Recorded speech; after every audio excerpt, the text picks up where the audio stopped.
Hello friends, welcome to my YouTube channel CS concept 99। तो friend, जैसा कि आप लोगों को पता है कि हम शुरू के 21 क्वेश्चन कंप्लीट कर चुके हैं और बाकी जो आगे के क्वेश्चन रह गए हैं वो हम इस वीडियो में कंप्लीट कर देंगे। तो मैं आपको बता देता हूं कि मैं आपको AIVE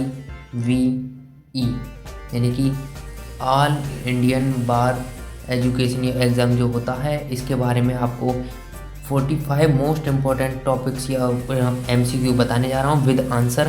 तो फ्रेंड्स, इस सब पार्ट 1 की जो वीडियो का लिंक है वो मैं डिस्क्रिप्शन बॉक्स में दे दूंगा, वहाँ से आकर उसे पूरा वॉच कर देना।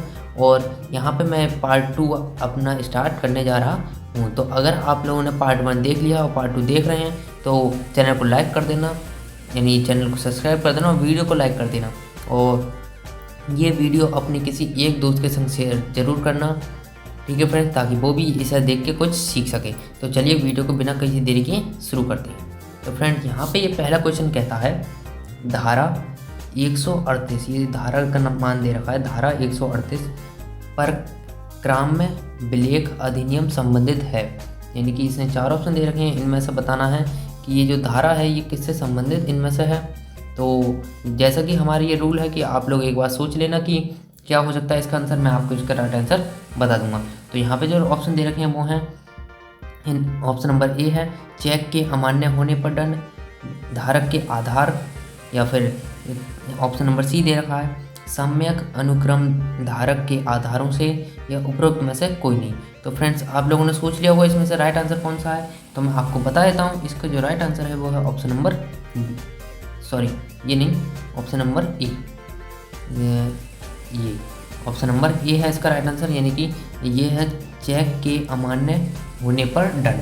यानी चेक जो होता है, जो ये कहते हैं ना, जो चेक दिया है किसी ने किसी को, चेक देते हैं लोग, तो वो चेक, वो वाला चेक, बैंक वाला चेक के अमान्य यानी वो नकली चेक होने पर जो दंड लगता है वो कौन सी धारा के अंतर्गत लगता है, वो लगता है हमारा धारा 138। ये धारा का मान दे रखा है धारा 138 का मान, यानी कब लगती है धारा किसी व्यक्ति पे, जब उसके चेक के अमान्य होने का दंड उस पर लगता है। ठीक है भाई, तो आशा करता हूँ आप लोग समझ चुके होंगे और चलते हैं अपने नेक्स्ट क्वेश्चन की ओर। तो यहाँ पे दे रखा है ये क्वेश्चन है, इनमें से किसे भरण पोषण का अधिकार नहीं होता, यानी भरण पोषण का अधिकार इनमें से किसे नहीं होता है। अविवाहित पुत्री को, निर्धन माता पिता को, शारीरिक रूप से असमर्थ वयस्क पुत्र को, या विधवा पुत्री को। तो यहाँ पे जो आप लोग सोच लीजिए इसका राइट आंसर क्या होगा। तो मैं आपको बता देता हूँ, इसका जो राइट आंसर होगा वो होगा ऑप्शन नंबर डी, यानी कि विधवा पुत्री को, यानी विधवा पुत्री को भरण पोषण का अधिकार नहीं होता है। ठीक है फ्रेंड्स, तो आशा करता हूँ आप लोगों को ये क्वेश्चन समझ में आ गया होगा और आंसर आपको याद इसका भी हो गया होगा।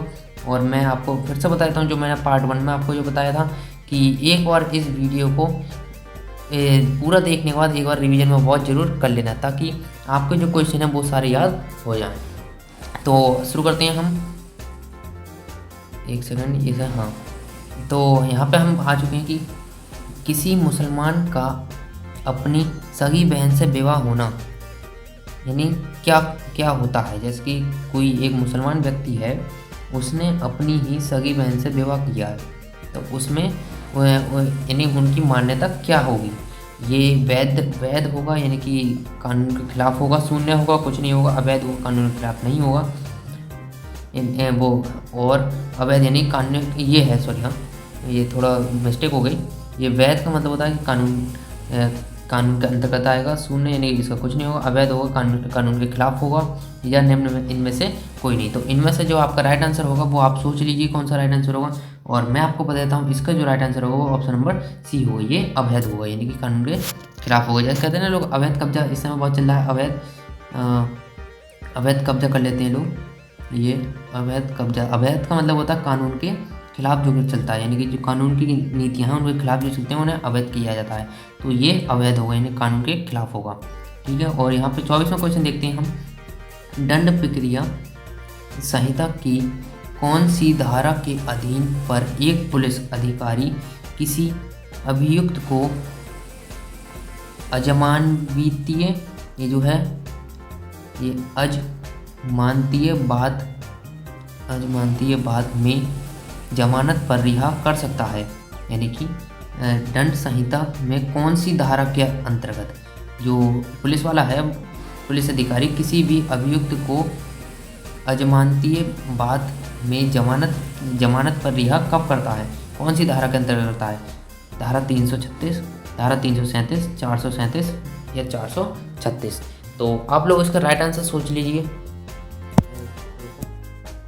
हाँ, तो आप लोग इसका राइट आंसर सोच लीजिए और मैं आपको बता देता हूँ इसका जो राइट आंसर हो जाएगा, हाँ, इसका जो राइट आंसर होगा वो होगा ऑप्शन नंबर सी, धारा 437। यानी इसके अंतर्गत कोई भी पुलिस अधिकारी इसको रिहा कर सकता है।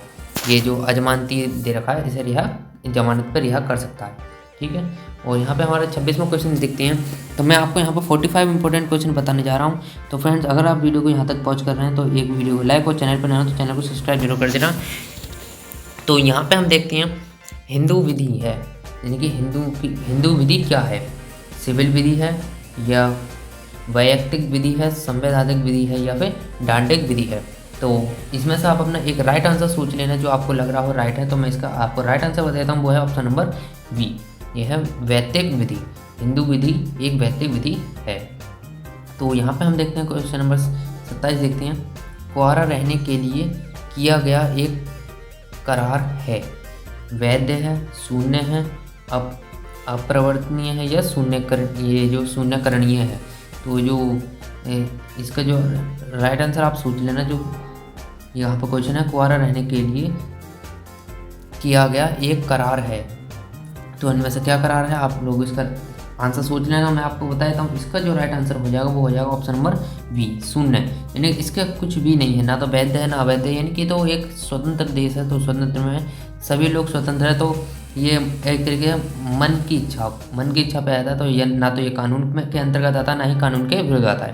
ठीक है फ्रेंड्स, तो देखते हैं अपने 28वें क्वेश्चन की ओर बढ़ते हैं हम। आपसी सहमति द्वारा तलाक का सिद्धांत हिंदू विवाह अधिनियम 1995 में किस वर्ष समाविष्ट किया गया था? तो यहाँ पे 3 सन दे रखी हैं, तो यानी 4 सन दे रखे हैं, 1956, 1961, 1980 या 1976।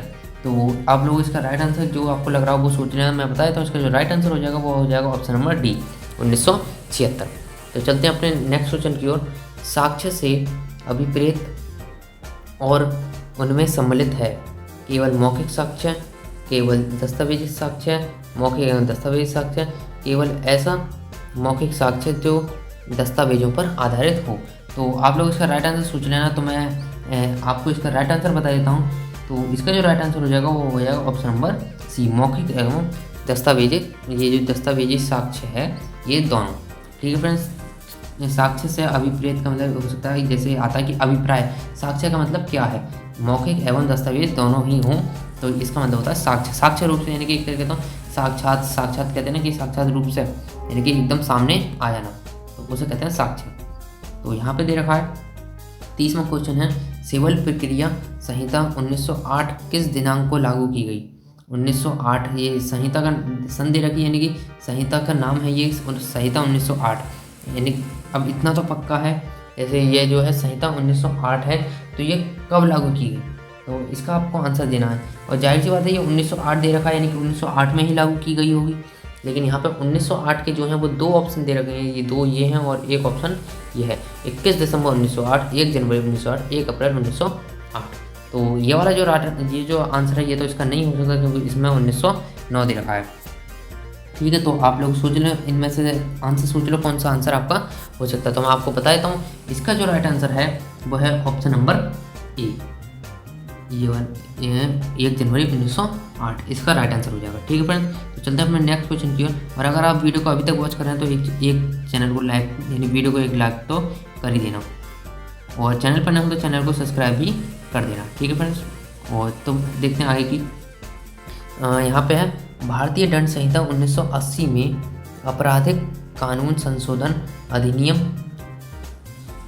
2013 तथा निम्नलिखित में से कौन सा भाग डाला गया? यानी कि संशोधन के बाद 2013 द्वारा निम्नलिखित में से कौन सा भाग, उसमें 1860 वाले में कौन सा और भाग जोड़ा गया था? तो यहाँ पे 4 ऑप्शन दे रखे हैं। यहाँ पे 4 ऑप्शन हैं, धारा 1700 ये धारा 376A, धारा 376B, धारा 166B या 354C या उपरोक्त सभी। तो इसमें से आप अपना राइट आंसर सोच लेना। तो मैं आपको बता देता हूँ, इसका जो राइट आंसर है वो है ऑप्शन नंबर डी, उपरोक्त सभी, यानी कि इन तीनों को उसमें जोड़ा गया था। यानी कि 2013 में जो संशोधन हुआ था 1960 के संहिता में। ठीक है फ्रेंड्स, तो चलते हैं अपने नेक्स्ट क्वेश्चन की ओर। यहाँ पे है भारतीय दंड संहिता की धारा 353, ये जो धारा का वो दे रखा है, धारा 353 का क्या अर्थ है? स्त्री की लज्जा भंग करने से आशय से उस पर हमला या आपराधिक बल का प्रयोग या लोक सेवा को अपने कर्तव्य में निर्वहन से भयोत्पादन, ये जो भयोत्पाद करने के लिए हमला या आपराधिक बल, गंभीर रूप से किसी व्यक्ति को घायल करना या साधारण चोट। तो आपको बताना कि 1900 ये जो इस धारा लगती है 353, ये निम्न में से किस जो कानून है उस पर लगती है? मैं बता देता हूँ, इसका जो आपका जो राइट आंसर हो जाएगा वो हो जाएगा ऑप्शन नंबर बी, यानी कि दूसरा। इसका दूसरा हो जाएगा, यानी लोक सेवक को अपने कर्तव्य से निर्वहन से भयोत्पाद करने के लिए हमला या आपराधिक बल का प्रयोग। ठीक है फ्रेंड्स, तो देख लिया होगा ये क्वेश्चन। और इसके नेक्स्ट क्वेश्चन की ओर आते हैं हम। तो यहाँ पे देखा, निम्नलिखित में से कथन पर विचार करें और सही कथन को चुनें। यानी कि इनमें से हमें बताना है जो सही कथन है उनमें से कौन सा है। तो ये मैं इसका आपको राइट आंसर ही बता दे रहा हूँ, जिसका आप राइट आंसर पढ़ देना। बाकी इसका जो राइट आंसर हो जाएगा वो हो जाएगा ऑप्शन नंबर डी, उपरोक्त में से कोई नहीं। यानी कि इसमें से कोई सभी कथन सही नहीं है, सभी के सभी इसमें से कथन गलत हैं। ठीक है, तो इसका जो राइट आंसर हो जाएगा वो हो जाएगा ऑप्शन नंबर डी। चलते हैं अपने 34 नंबर के क्वेश्चन की ओर चलते हैं। जब कोई पुरुष किसी भी हद तक, यानी किसी भी हद तक किसी भी वस्तु या शरीर के किसी हिस्से में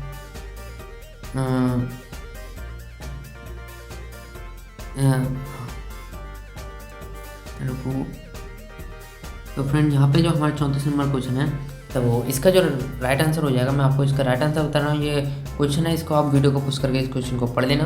तो यहाँ पे ऑप्शन नंबर ए दे रखा है, बाल उत्पीड़न या यौन उत्पीड़न, यौन हमला या फिर उपरोक्त में से कोई नहीं। तो इसका जो राइट आंसर हो जाएगा वो हो जाएगा ऑप्शन नंबर ए। ठीक है फ्रेंड्स, तो अगला क्वेश्चन देखते हैं। यहाँ पे अगला क्वेश्चन दे रखा है, आईपीसी की धारा 498A के तहत क्रूरता में शामिल है। इनमें से आईपीसी की धारा दे रखी है 498A के तहत इनमें से क्या चीज़ शामिल है? ये चार ऑप्शन दे रखे हैं। महिला का उत्पीड़न, यानी कि महिला का उत्पीड़न, यानी कि जब महिला पर उत्पीड़न किया जाता है तो आईपीसी की धारा 498 लगती है, या केवल शारीरिक क्रूरता, मानसिक क्रूरता या पत्नी द्वारा क्रूरता। तो इसमें से आप अपना एक राइट आंसर सोच लेना। मैं बता देता हूँ, इसका जो राइट आंसर हो जाएगा वो हो जाएगा ऑप्शन नंबर ए, महिला का उत्पीड़न। जब महिला का उत्पीड़न होता है तो वहाँ पे आईपीसी की धारा 498 लगती है। ठीक है, तो चलते हैं अपने नेक्स्ट क्वेश्चन की ओर। यहाँ पे दे रखा है, केवल जुर्माने के साथ दंडनीय अपराध के मामले में एक अपराधी जिसे 100 रुपये से अधिक जुर्माना देने की सज़ा दी जाती है, जुर्माने में भुगतान के डिफ़ॉल्ट में कारावास से अधिक नहीं होगा। यानी कितने से कारावास से अधिक उसे नहीं होगा? 1 साल, 6 महीने, 4 महीने या 2 महीने। तो इसका आप राइट आंसर सोच के रखना। और मैं बता देता हूँ, इसका जो राइट आंसर हो जाएगा वो हो जाएगा ऑप्शन नंबर बी, 6 महीने। ठीक है फ्रेंड्स, तो चलते हैं अपने नेक्स्ट क्वेश्चन की ओर। यहाँ दे रखा है 7वां क्वेश्चन है, एक महिला जब आपराधिक बल का प्रयोग या हमला करने के इरादे से किसी भी करने के इरादे से उसकी निंदा करने के इरादे से निपटा जाता है, तो उस पर कौन सी धारा लगती है? यानी कि एक महिला है, आपराधिक बल से किसी प्रयोग करके किसी पर हमला करती है, यानी बदला लेने के लिए किसी पर हमला करती है, तो उसमें कौन सी आईपीसी धारा लगती है? 354, 355, 356 या 357। तो इसका राइट आंसर आप सोच के रखना। तो इसका राइट आंसर हो जाएगा आईपीसी की धारा 354। ठीक है फ्रेंड्स, और अगले क्वेश्चन पर पढ़ते हैं हम। तो यहाँ पे है धोखा, अरे यार धोखा दें और इस तरह बेईमानी के मूल्यवान सुरक्षा संपत्ति के वितरण या बनाने, परिवर्तन या विनाश उत्पीड़न के तहत बांटे जाते हैं। कौन सी धारा लगती है इसमें? ए, बी, सी, डी। आप सोच के रखना, इसका आंसर ए हो सकता है, बी हो सकता है, यानी कि तीन ये इसमें 417, 418, 419 या 420। तो मैं बता देता हूँ, इसका जो आपका राइट आंसर हो जाएगा वो हो जाएगा ऑप्शन नंबर डी, आईपीसी की धारा 420। ठीक है फ्रेंड्स, तो देखते हैं अपने नेक्स्ट क्वेश्चन पे बढ़ते हैं। और अगर आप वीडियो को यहाँ तक वॉच कर रहे हैं तो इस बार तो अब एक लाइक तो कर ही देना, और चैनल पर नए हो तो चैनल को सब्सक्राइब भी कर देना। और यहाँ पे ये क्वेश्चन आता है एक, ये स्वेच्छा से एसिड फेंकने या फेंकने का प्रयास भारतीय दंड संहिता 1880 के तहत अपराध है। यानी कि जैसे जो कहते हैं ना एसिड बम टाइप से होता है, तो उसमें जब फेंकने का प्रयास या फेंका जाता है तो उस व्यक्ति पे जो अपराधी है उस पर कौन सी धारा लगती है?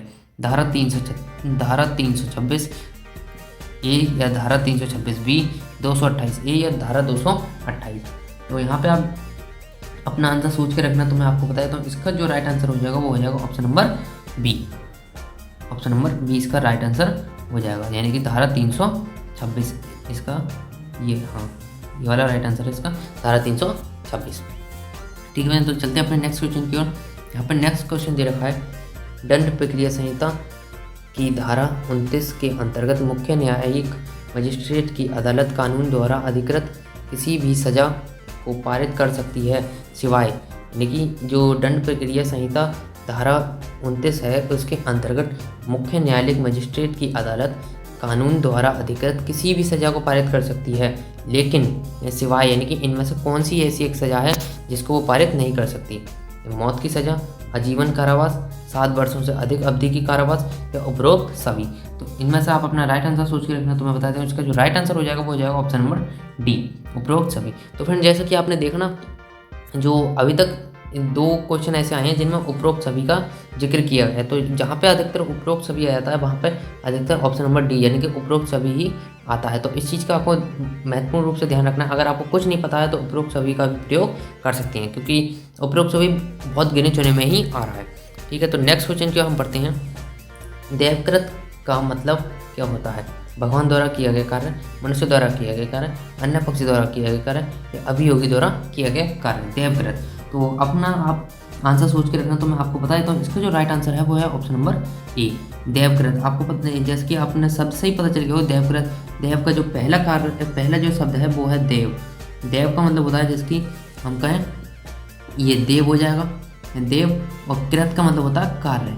देवकृत का मतलब हो गया देव कार्य, यानी कि भगवान द्वारा किया गया कार्य। ठीक है फ्रेंड, तो चलते हैं अपने नेक्स्ट क्वेश्चन की ओर। यहाँ पे दे रखा है, भारत दंड संहिता की धारा 82 के अनुसार किसी बच्चे द्वारा कितनी उम्र से नीचे किए गए जुर्म की, यानी कि जुर्म को जुर्म नहीं मानते, यानी कि ऐसे जो इसमें भारतीय दंड संहिता की जो धारा है 82 के अनुसार कितने उम्र से बच्चे, जो नीचे के उम्र के बच्चे होते हैं, ऐसी कौन सी उम्र है जिससे नीचे के बच्चे अगर जुर्म करें तो उसे जुर्म नहीं माना जाता? तो यहाँ पे 4 ऑप्शन दे रखे हैं, 14 साल, 7 साल, 18 साल या 21 साल। तो जहाँ तक इसका आपको आंसर पता होगा तो ये जवाब सोच के रखना। मैं आपको बताता हूँ इसका जो राइट आंसर है वो है ऑप्शन नंबर 7, क्योंकि 7 से जैसे नीचे होता है बालपन टाइप से आता है, यानी कि एक तरीके से उसमें सोचने की क्षमता बिल्कुल नहीं होती। तो 7 साल से नीचे के जो बच्चा होता है उसमें उसके जुर्म को जुर्म नहीं माना जाता। और जो 18 साल से नीचे, यानी 7 साल से ऊपर होते हैं और 18 साल से जो नीचे होते हैं उनके लिए जुर्म तो माना जाता है, लेकिन उन्हें कहते हैं ना बाल सुधार गृह में भेज दिया जाता है, क्योंकि 18 साल से नीचे, ताकि वो सुधरने का प्रयास उनके साथ किया जा सके।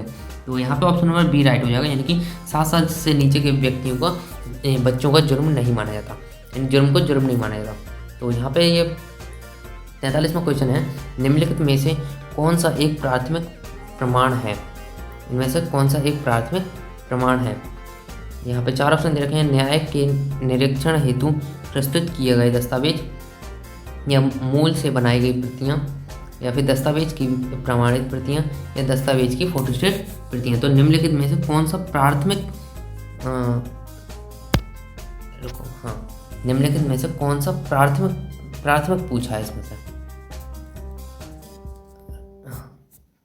ये देवकृत हो गया और ये भी हो गया हमारा निम्नलिखित में कौन सा प्राथमिक, ये प्राथमिक प्रमाण कौन सा है, 43वां नंबर जो है।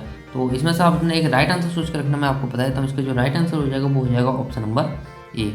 न्यायालय के निरीक्षक हेतु निरीक्षक के लिए जो प्रस्तुत किए गए दस्तावेज होते हैं वही उन्हें प्राथमिक प्रमाण कहते हैं। तो फ्रेंड्स, हम लास्ट क्वेश्चन की ओर अपने बढ़े उससे पहले मैं आपको बता देता हूँ कि अगर आपने वीडियो यहाँ तक वॉच करी है तो एक वीडियो को लाइक कर देना, चैनल पर नए हैं तो चैनल को सब्सक्राइब कर देना। इस पर आपको इसी टाइप की वीडियो मिलती रहेंगी और जीके से संबंधित या फिर किसी भी नॉलेज, लॉ वगैरह इन सब से संबंधित आपको वीडियो इस चैनल पर प्रोवाइड की जाएंगी। ठीक है फ्रेंड्स, और ये वीडियो अपने एक दोस्त के संग, केवल एक दोस्त के संग शेयर जरूर करना। और चलते अपने नेक्स्ट क्वेश्चन की ओर। इनमें से है कि भारतीय संविधान के किस अनुच्छेद के तहत संसद को राष्ट्रीय हित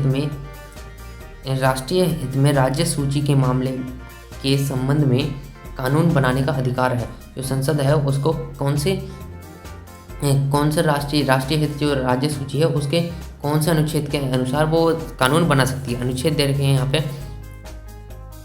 4 अनुच्छेद दे रखे हैं, 249, 250, 252 या 253।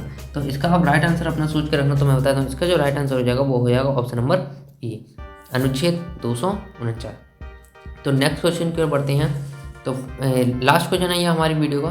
तो फ्रेंड्स, अगर आपने वीडियो को यहाँ तक वॉच करा तो एक लाइक जरूर करके जाना और बिना लाइक किए मत जाना और चैनल को सब्सक्राइब भी कर देना। तो यहाँ पे कहता है CRPC की किस धारा के तहत पुलिस अधिकारी बिना वारंट के किसी आरोपी को गिरफ्तार कर सकते हैं।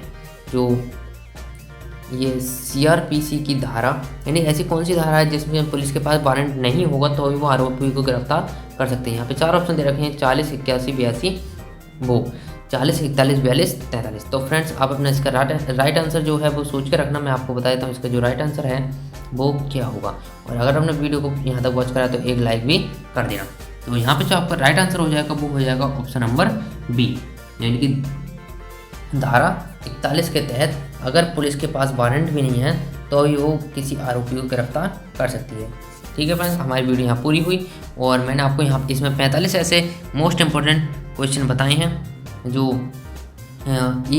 AIVE के लिए बहुत ही ज़्यादा इम्पोर्टेंट हैं। तो अगर आपने पार्ट 1 देख लिया है तो आपके लिए बहुत ही ज़्यादा अच्छी बात है, क्योंकि पार्ट 1 और पार्ट 2 आपने पूरी देख लिया। अगर आपने पार्ट 1 नहीं देखा है तो पार्ट 1 जाकर देख लेना, मैं इसके डिस्क्रिप्शन बॉक्स में इसका लिंक दे दूँगा। और वीडियो को एक लाइक भी कर देना और एक जने को ये वीडियो शेयर करना है। तब तक के लिए जय हिंद।